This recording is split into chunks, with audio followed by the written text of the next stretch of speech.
This video is sponsored by Squarespace. Hey everyone, I'm Ace of Clay. I'm a sculptor and every week I make a new sculpture. Today I'm making a haunted house. This has been on my sculpting bucket list for quite a while now and I finally did it. I took like 2 weeks to kind of figure it out and I think it turned out pretty cool. I make the entire thing out of polymer clay and cardboard and it was definitely not the easiest thing I've ever done, but it was very rewarding in the end. I love how it looks and I really hope you like seeing the process. Before we get started, don't forget to check out aceofclay.com where I sell sculpting supplies like wooden sculpture bases, sculpting mats, clay cutting blades, rollers, and more, as well as all of the latest Hidden World merch, including Series 3 trading cards. And now without further ado, let's sculpt a haunted house.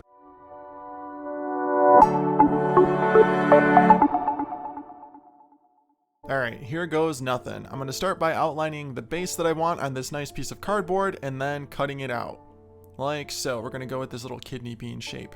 Now I'm going to start cutting out all the different walls for the haunted house. I did do a quick sketch on how I want the house to look, so I'm loosely following that and just kind of making this up as I go. I'm starting with the front area, of course, and then just building off that. I am not an architect and I hate math, so this part was interesting. Now I'm just cutting out all of the windows like so, and then we can start adding our clay. I'm going to start with the base by adding a good amount of Bake and Bond and then brushing that so it's nice and even, and then I'm going to apply my flat, even sheets of clay. The Bake and Bond is very necessary for this step because the clay will not stick properly to the cardboard and it will be a nightmare the whole time. Now I'm going to use this same process to cover all of my walls in clay as well. Once the clay is applied to both sides, I'm using my Ace of Clay roller to flatten out the clay really nice, and then I'm trimming off all the excess around the edges with this blade. And then of course I have to go in and cut out all the windows.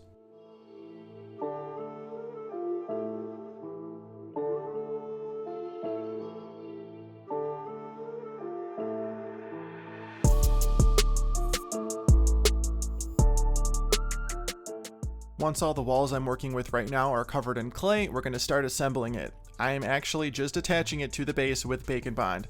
This works just fine, and I'm also connecting all the pieces together with some more Bake and Bond. We're going to use a lot of Bake and Bond for this project. There, I blended the seams and we're just going to keep attaching the rest of the front walls.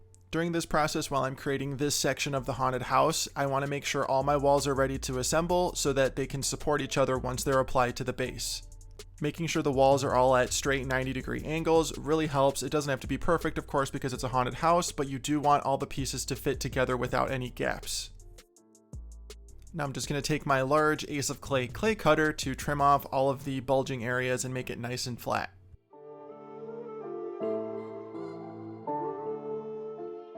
I'm adding a snake of clay to the inside of every window and pressing it into the cardboard so that it's nice and smooth.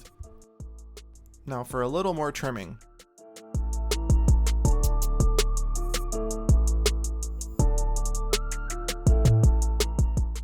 To reinforce the corners, I'm just pressing in a snake of clay like so. Using my large blade, I'm just pressing in some lines to create the guides for my future siding. To create the siding, I am pressing in this spatula tool at a slight angle. Now I'm going in and smoothing all of those little pieces that were sticking out. Now let's add the window frames.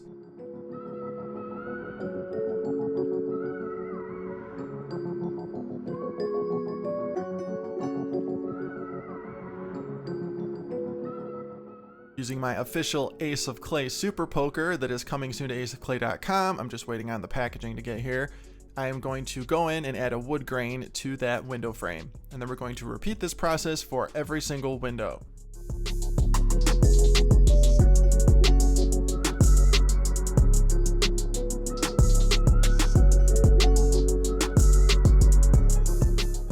Now some more siding.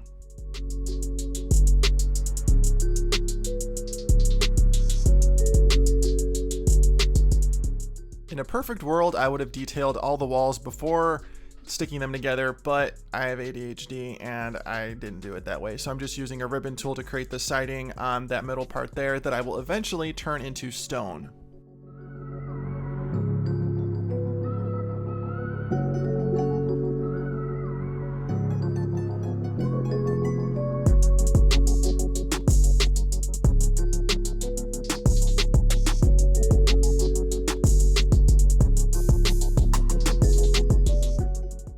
right here is where I realized it is easier to make the walls before you assemble them. So we're just popping that siding on and then adding those window frames, and then we're gonna stick it all together. Now I just want to blend that corner in a little bit with a snake of clay. Sculpting a geometric building like this out of polymer clay is kind of difficult, and this would be much easier with like foam or balsa wood, but I mean, I'm Ace of Clay, not Ace of Balsa Wood.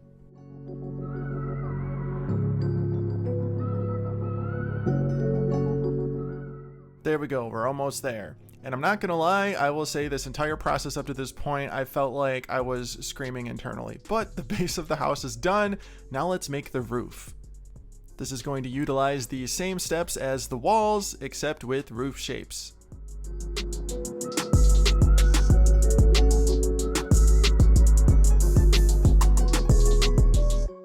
I'm going to start by creating the main part of the roof. Here I am using my ADHD measuring skills and just sort of eyeballing it and then pulling it off and securing it with some bacon bond and a snake of clay. And then we're going to create those two side pieces and then pre-bake this section.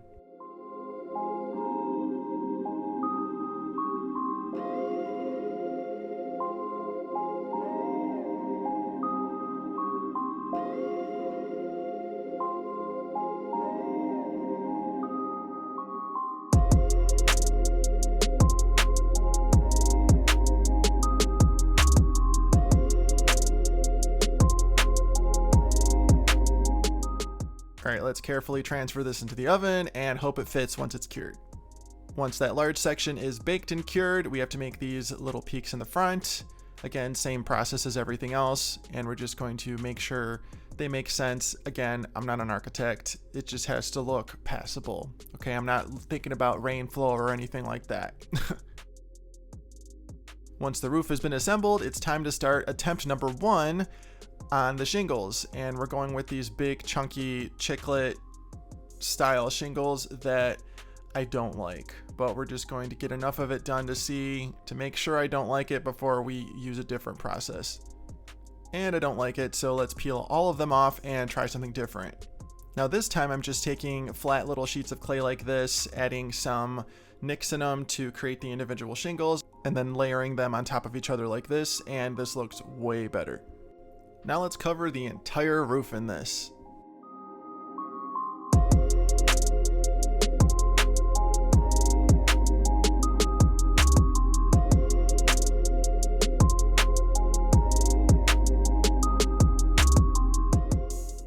For the corners, I'm capping them off with some individual shingles.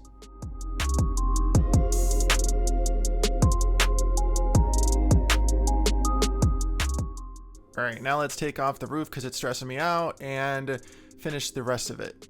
I'm gonna add a little porch covering here and then add some shingles to that too. That'll sort of finish off the entryway. And then for the porch itself, we're gonna add some big oval steps, and I'm texturing them with this texture roller from Michaels. This actually worked really well. Could I sculpt this myself if I wanted to without the roller? Yes, but would it have taken 4 times as long? Also yes. So this is a great time saver that looks pretty good in my opinion. Now we're gonna attach our little walkway, followed by the steps.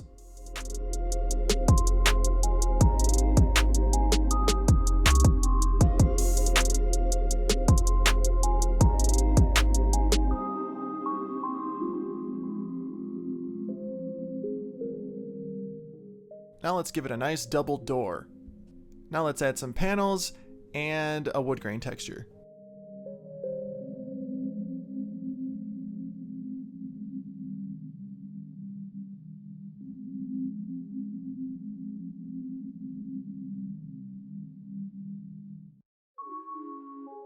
Now for the doorknobs. And lastly, the door frame.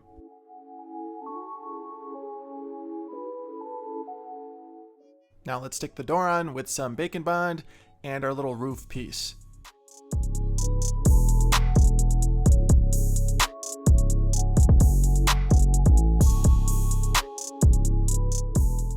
To finish off the siding on all the corners, we're going to add this flat snake of clay.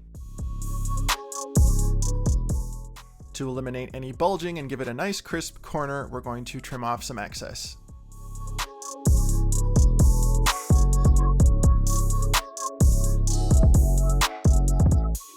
Now I'm creating some classic haunted house wood boards to go over the windows. I'm just cutting them out of my clay here, and we're going to pre-bake them so they're easy to press in later. And I'm just looking to see if I have a wood grain texture because I'm lazy, but we got to do it manually. So using my super poker, let's add a wood grain.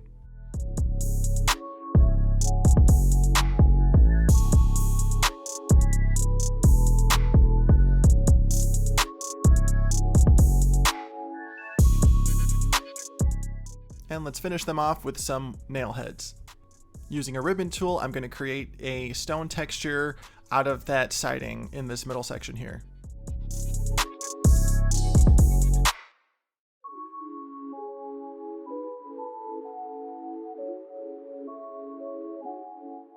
And let's finish off the walkway with some little stones.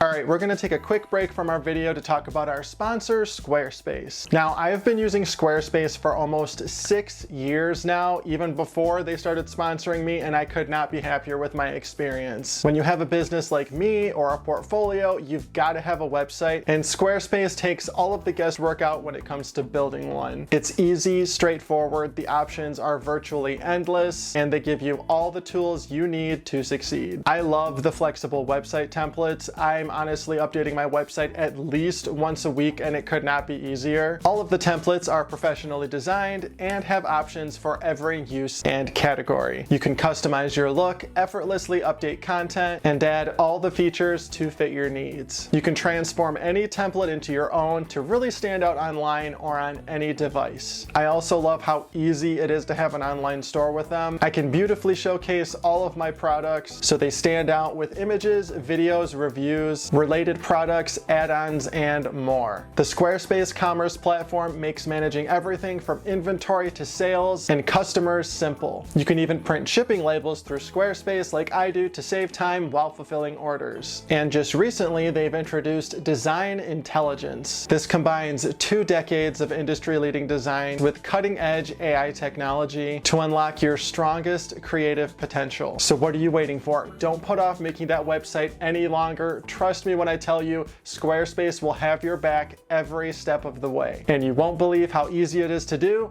and it's gonna look awesome. Head on over to squarespace.com for a free trial, and when you're ready to launch, tell them Ace of Clay sent you by going to squarespace.com/aceofclay. This will get you 10% off your first purchase of a website or domain.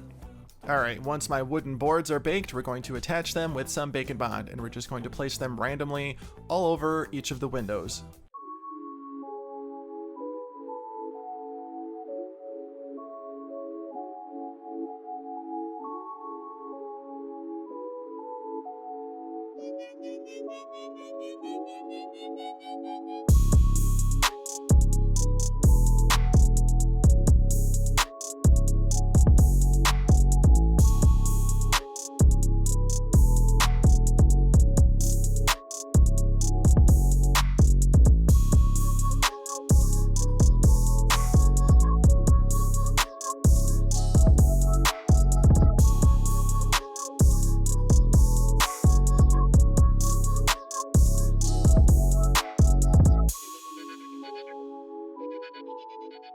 To double up some of the boards, I just glued them to each other with some super glue, and this did not give me any problems while baking.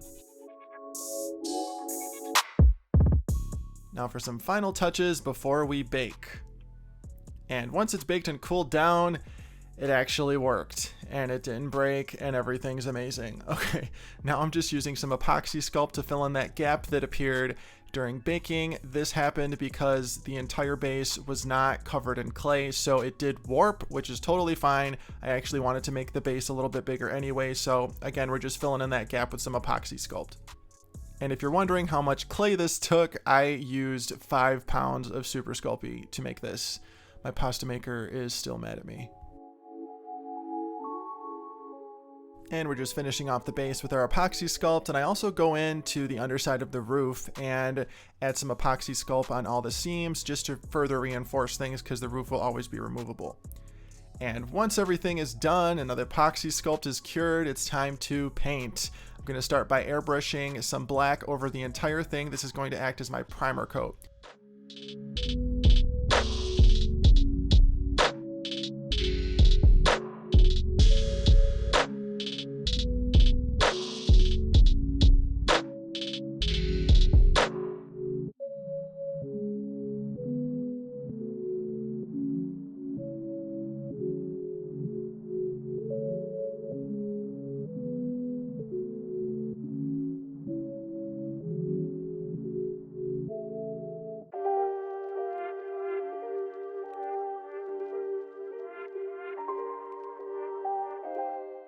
And I'm going to paint the underside of the roof too, just so it looks nicer. And there you can see where I added the epoxy. Now once that's all dry, we're going to start dry brushing for our lives. I'm just going in and dry brushing a lighter gray on the surface, focusing on areas I want to highlight. And as you can see, I'm not being gentle. You should always be gentle with your sculptures. And adding a little bit of green adds, some moss and just makes it look older and creepier. Could I have airbrushed the entire thing like this? Yes, but I actually prefer the look of dry brushing for a project like this. Airbrushing creates a super smooth, almost like flawless gradient finish, and I like the variance of the color and the intensity that you get with dry brushing. Like, it hits areas harder and adds more color than others, and it works better for a haunted house like this.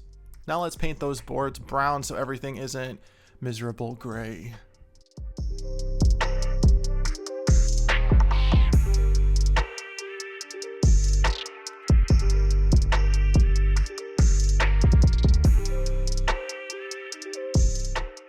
Once my base brown color is on all the boards, I'm going to go in with a black wash to get into the wood grain. Make them pop. Pop, block, and drop it.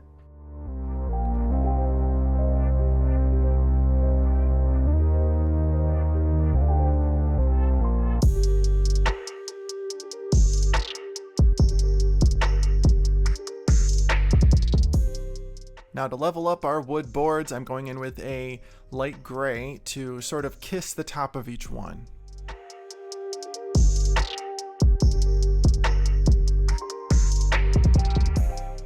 Using a black wash again, I'm going in and adding some drips and enhancing all of the shadows all over everything.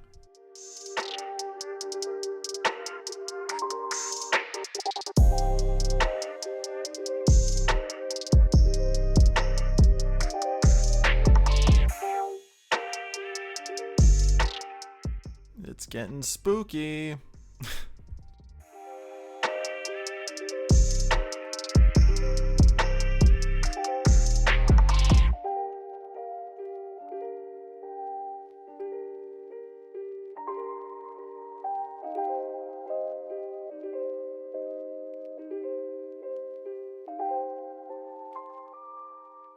On camera, this looks way lighter than it is in person, so I'm just going in and further lightening things because in person it almost looks completely black still for some reason. So we're just gonna go in, dry brush some more light gray, and then I'll be happy.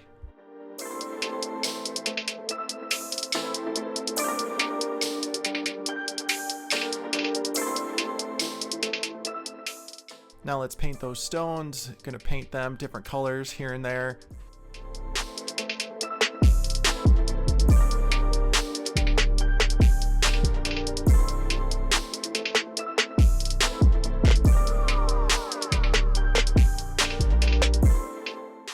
All right, not bad. Let's keep going.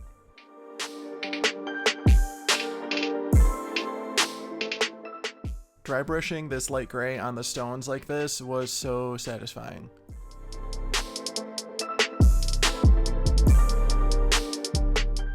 And we're gonna go with a brown roof, a brown that is slightly different than the brown of the boards.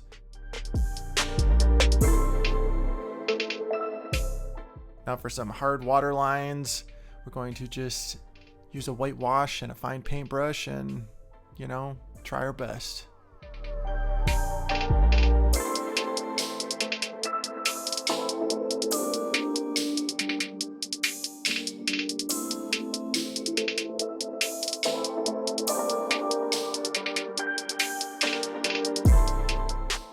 Now let's paint up the rest of the roof with some brown, dry brushing here and there, being nice and messy and random with it.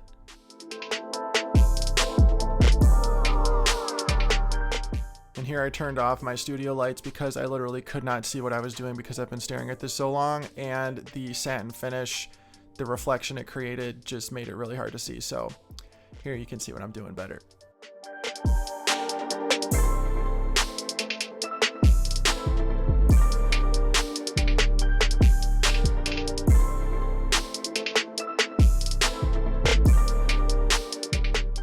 Now I'm just adding a lighter brown here and there where the sun would fit, where fading would occur, or where I think fading would occur.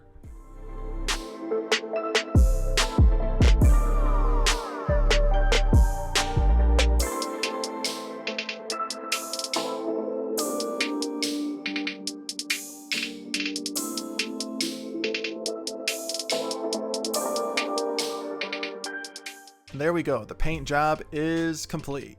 Now moving on, we are going to add some static grass or flocking to the base. This is the first time I've ever done this, and I'm just brushing on some slow drying white paint, filling this super safe device, electrical device, with my grass, and then, applying it by touching the metal piece at the end there to the base, and then hoping I don't get electrocuted.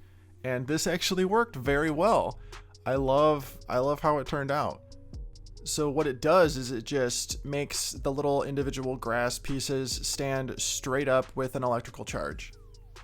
Hence static grass, like static electricity. Check it out, looks pretty good. I'm going to cover the entire base with this. We're going to mix and match browns and greens and make it look like a lawn that hasn't been taken care of in a very long time. This is also a very messy process, and make sure you wear a mask because these little tiny fibers can get into your lungs.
And for the next step, I apply moss to different parts of the house, but I have no idea where that footage went, so we're just going to skip to adding the windows with this milky plastic. I'm just super gluing it onto the back.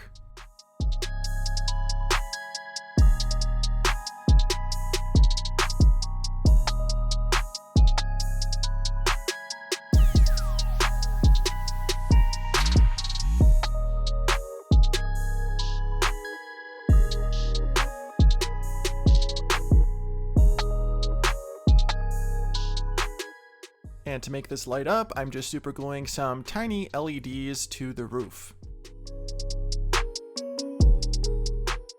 Check it out. Looks like a Gen Z lives there. For the final step, I'm going to take this lush greenery and airbrush it black and brown, and we're going to add some landscaping. Some unkempt, unmaintained landscaping. And here I'm letting the ADHD demons win as I airbrush black randomly all over the house for some reason. I don't know. With absolutely no protection. Now back to what we're supposed to be working on.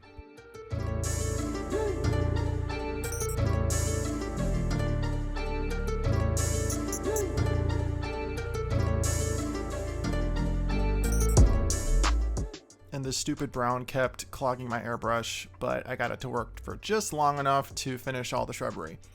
Now we're going to add the shrubbery. I could have done this part for hours. I just had so much fun adding these little bushes and really taking my time and enjoying the process. See, I'm a detail guy. I really don't enjoy the structural aspect of sculpting. Like, I could live without armature wire and conditioning clay, but I could do detail for hours. So I really enjoyed this part. We're just pressing on our little bushes and then poking in our little branches, and the glue I'm using is Fabri-Tac, and using my super poker to sort of, you know, needle felt those shrubs, make them look messy. And I want to say this is an instance of more is better. I think the messier the stuff looks, the better it's going to look. So let's just add branches until we can't add anymore.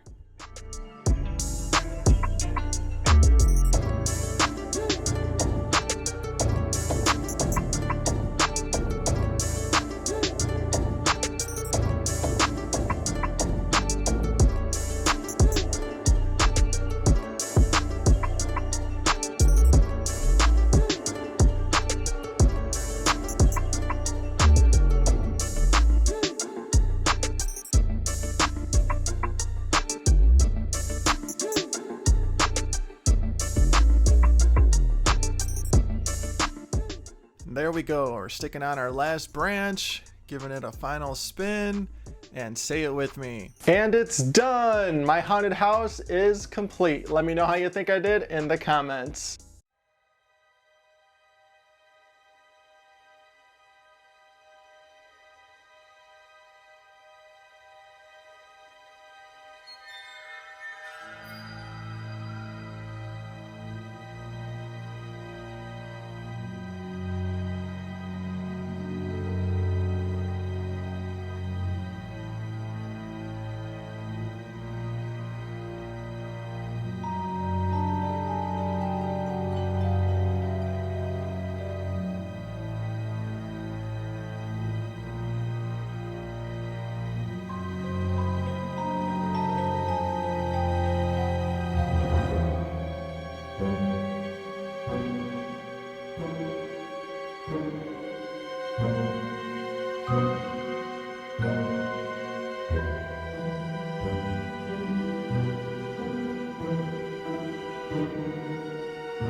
I really like how this turned out. It was really hard at times, but I'm glad I figured it out. I've always wanted to make a haunted house on my channel. I just never got around to doing it. And this time around, I had like an extra week to spare, so I could put some more time into it and really do it justice. If I were to do it again, I would probably make a more complicated looking house. Like this one's pretty simple and straightforward, but I think the embellishments and the paint job and all that really brought it together. But I think in the future, I'd add like a bay window or something to make it more interesting. But other than that, I'm happy with it, and I really hope you enjoyed watching me make it. As always, thank you so much for watching and being here. Be sure to like, comment, and subscribe. Check me out on Facebook, Instagram, X, and TikTok at Ace of Clay. Join my Facebook group, Snakes of Clay. Check out my website, aceofclay.com, for sculpting supplies, hidden world merch, and more. And I will see you in the next one. Thanks for watching.